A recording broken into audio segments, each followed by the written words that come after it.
Hi everyone, welcome to my channel. Today we are diving into recursion, a key concept in programming.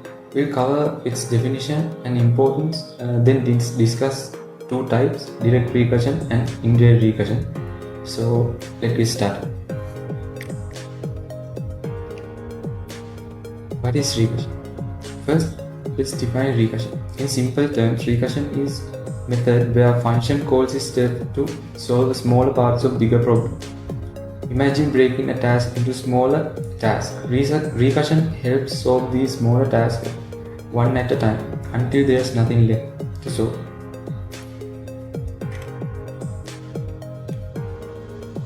So next thing is importance of recursion.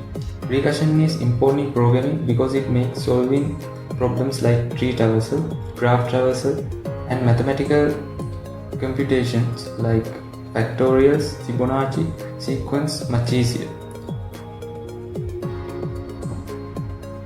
Now let's talk about different types of recursion. There are four main types: direct recursion, indirect recursion, tail recursion, and non-tail recursion. In this video, we only talk about direct recursion and non-direct recursion. First, we talk about direct recursion.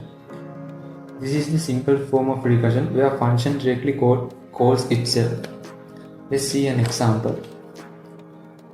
In this case, the function factorial keep calling itself a smaller value until it reaches the base condition.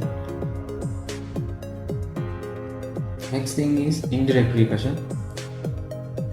In indirect recursion, one function calls another function which then calls the first function back. So let's see an example.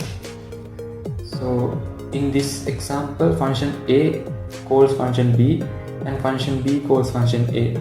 This continues until the base condition is met. It's like teamwork between two functions.